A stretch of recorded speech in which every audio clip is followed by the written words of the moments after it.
Histerectomia. Hoje, uma cirurgia tão realizada com tanta frequência.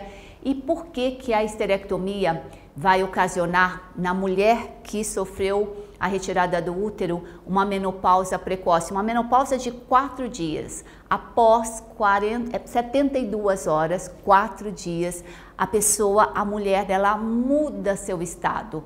Parece uma mágica ruim, mas é o efeito da histerectomia. Princípios da mudança, eu vou te ajudar. Por que mudar? Como mudar?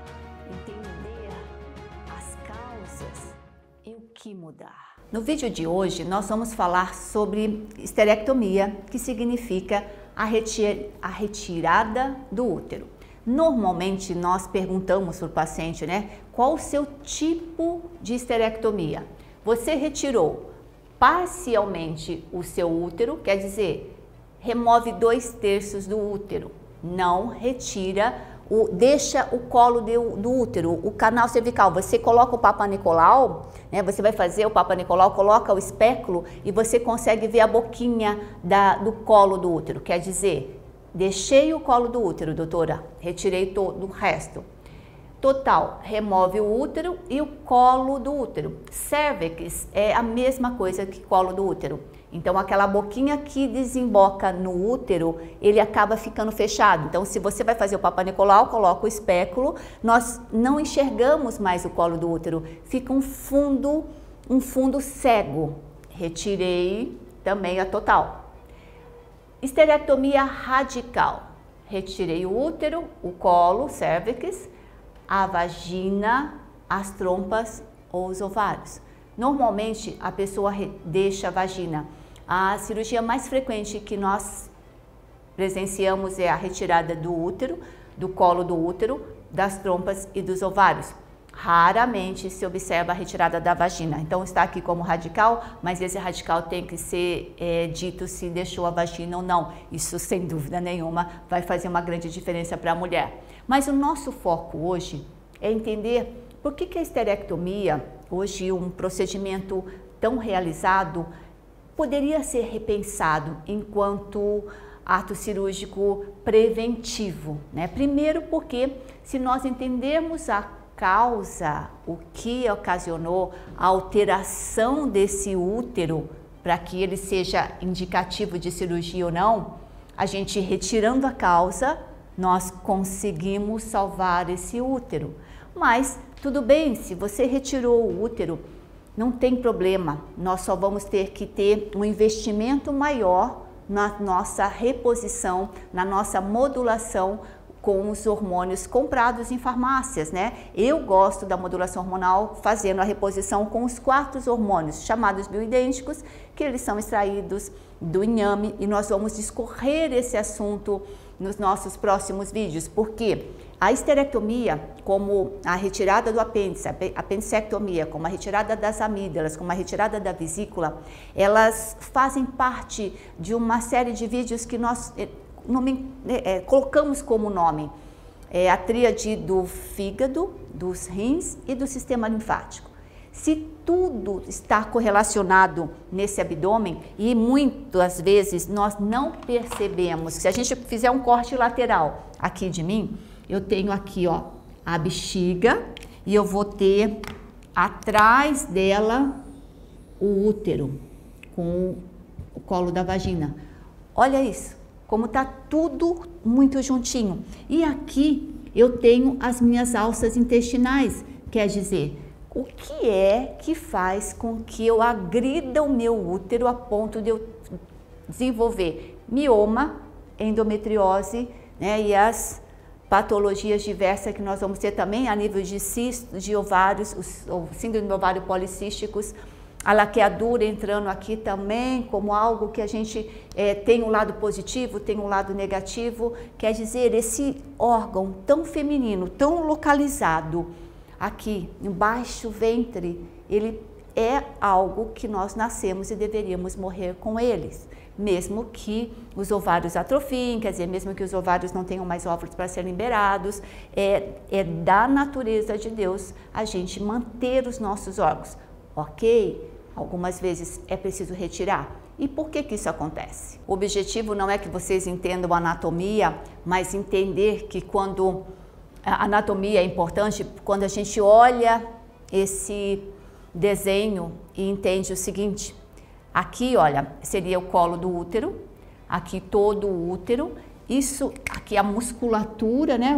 A musculatura mais interna é dita endométrio, a do meio miométrio e a mais externa é perimétrio. E a cavidade uterina é aqui que nós, através do estímulo da hipófise, é hormônio estimulante folicular e hormônio luteinizante, que vem da hipófise, ela libera esse hormônio, que é o cérebro conversando com o ovário, falando: oi, ovário, libera o seu óvulo, e depois o hormônio luteinizante reafirmando tudo isso e mandando o endométrio crescer. Quer dizer, essa região se entumece de sangue. Então, é por isso que todo mês nós sangramos e a gente vê essas gotículas de sangue na nossa menstruação, ok? Quando nós acabamos por atacar demais esses órgãos, e aí que eu disse para vocês, né? Se eu tenho as minhas alças intestinais, vamos desenhar aqui como se fosse um colo. Se eu tenho as minhas alças intestinais e tenho o meu útero aqui justaposto, uma grudada no outro, o que que acontece? Eu como glúten, eu como queijo, eu como álcool, essas substâncias sendo penetrando na minha alça intestinal, isso vai acabar por atacar o útero. O útero, ele é um órgão muito sensível às toxinas. A gente não imagina isso, mas essa região feminina, ela é extremamente sensível às toxinas da comida. Então, se nós colocarmos aqui, minha caneta preta não tá boa, se nós colocarmos aqui o queijo, né, que é a proteína caseína, o glúten e o álcool entra numa terceira fase. Na primeira fase da criança e do adolescente, ela come muitos produtos de padaria, né? Nós chamamos, isso é gostoso, eu não gosto, porque o adolescente normalmente não gosta de comida, de frutas, verduras e legumes, produtos de padaria. Esses produtos de padaria à base de caseína e glúten, eles indo para o intestino, ele acaba por perfurar, né, por transfixar essa mucosa intestinal e ele acaba por danificar essa parede uterina composta de endométrio, miométrio e perimétrio, machucando aqui. O que vai acontecer? Esse tecido chamado de endométrio acaba saindo dessa região onde ele tem que ficar dentro da casinha, dentro do útero, e ele acaba migrando para uma outra região. Ele pode vir aqui e parar nas trompas, ele pode vir aqui e parar em cima dos ovários, ele pode parar no intestino. Então, quando eu tenho esse diagnóstico de endometriose, o que eu tenho que pensar? Tecido de dentro do útero sendo encontrado fora do útero. Quando que isso acontece? Quando eu estou jogando raios, quando eu estou, né, como se, o glúten, gente, é como se eu abrisse uma pilha e jogasse um ácido sulfúrico nesse útero, no nosso cérebro, na mucosa do intestino. Então, entendam como isso é grave. Quer dizer, os produtos de padaria, pão, biscoito, macarrão, bolacha, lanche, pizza, vai ser o causador da endometriose. A primeira coisa que acontece com esses produtos de padaria, lembra? É uma criança com amigdalite, inflamação das amígdalas, das adenoides. Depois essa criança vai para síndrome do ovário policístico. O que é a síndrome do ovário policístico que culmina mais ou menos aos 16 anos? É resistência insulínica. O que é resistência insulínica, doutora?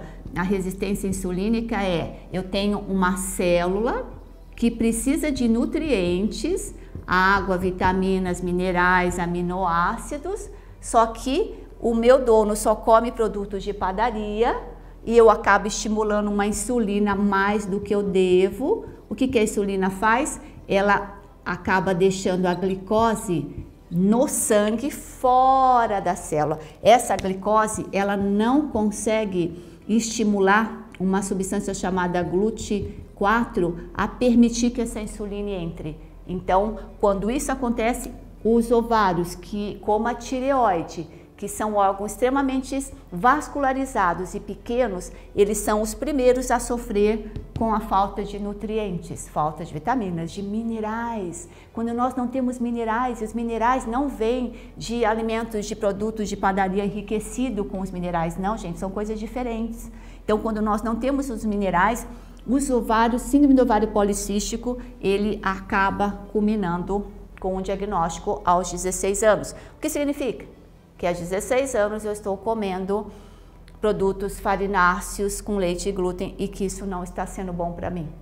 Se eu continuar comendo isso, tá? Tenho a síndrome do ovário policístico, tenho todas as características ruins desse síndrome de ovário policístico. Qual que será a próxima etapa? A próxima etapa será a endometriose ou mioma.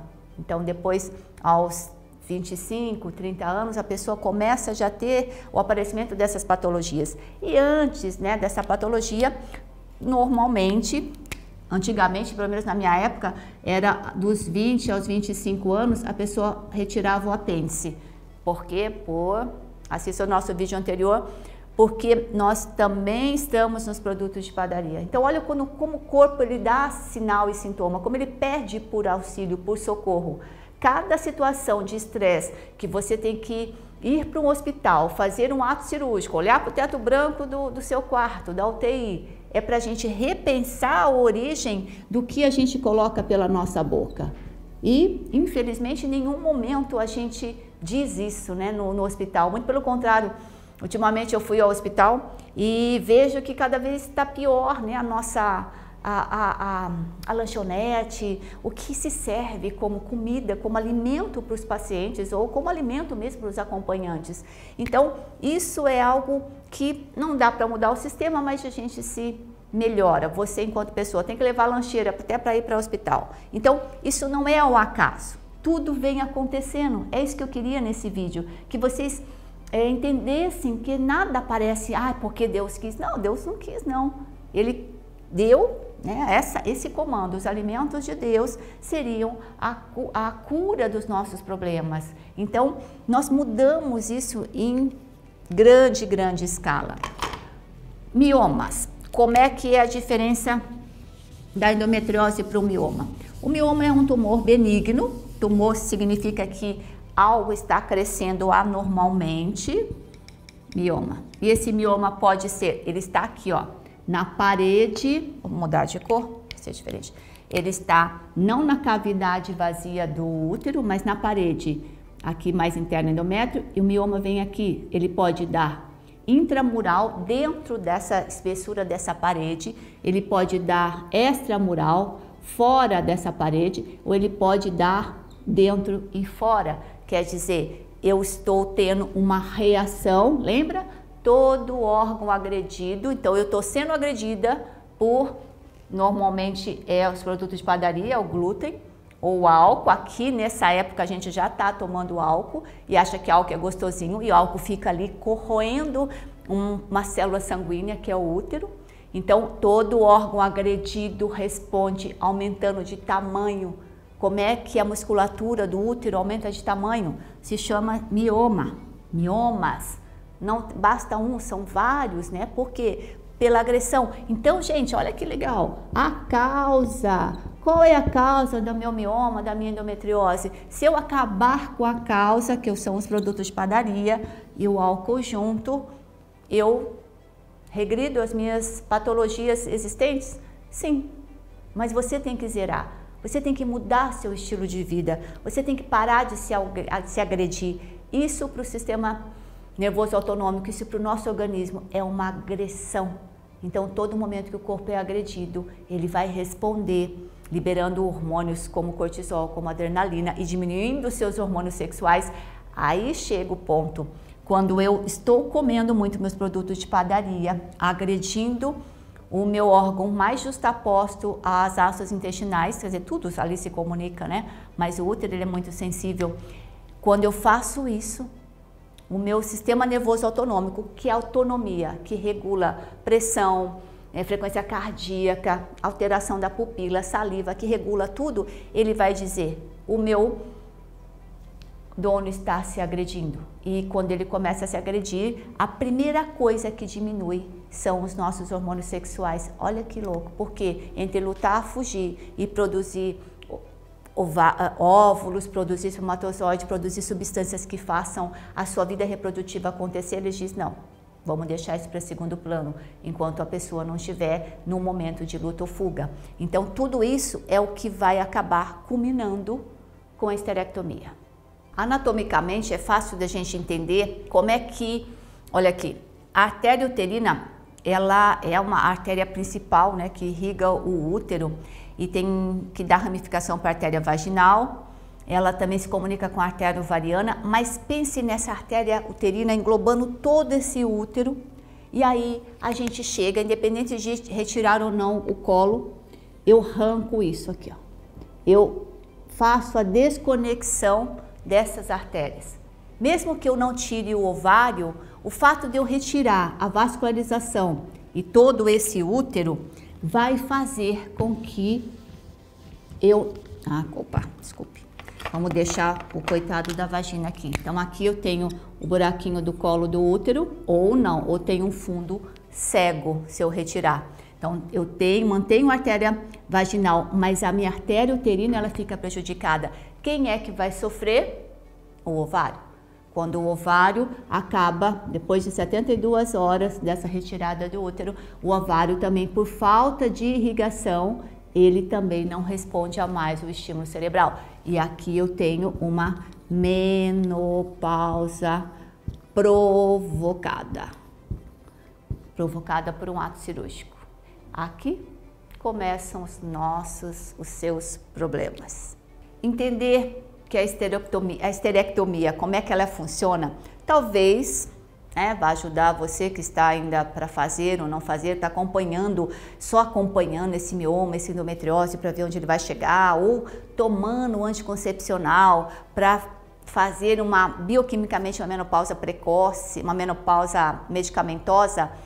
Isso não é tratar a causa. Se eu pensar em tratar a causa, se eu decidir tratar a causa, eu terei outros resultados. Aqui, quando nós chegamos nesse estágio de esterectomia, sem dúvida nenhuma, com uma endometriose, com mioma, com alto fluxo, com baixo fluxo, com aumento de volume, eu digo uma coisa a vocês, com certeza vocês estão com a progesterona muito baixa e estão na chamada predominância estrogênica, onde nós vamos ter os vários sintomas de TPM, de mal-estar, que advém desse desequilíbrio de muito estradiol e pouca progesterona. A nossa missão é equilibrar, entender o que causa e como é que são as consequências. As consequências de uma esterectomia vai vir, como eu disse, a menopausa provocada. Nós temos também a nossa evolução feminina como um decrescente, né? Que a partir normalmente dos 35, hoje até um pouco antes, nós começamos com o climatério, que ele engloba 3 fases bem determinadas e com sintomas clássicos de cada fase. Nós vamos ter nos próximos vídeos uma sequência falando sobre qualidade de vida feminina, masculina. A feminina principalmente porque nós mulheres somos mais primariamente afetadas pela nossa falta de observação nas comidas ditas de finais de semana e hoje consumidas diariamente. Então, fica aqui a minha orientação para vocês que qualidade de vida faz parte do estilo de vida, faz parte das nossas webséries todas, aonde a principal missão aqui é fazer com que você se torne responsável pelo que você tem hoje e vai para ter um futuro muito melhor.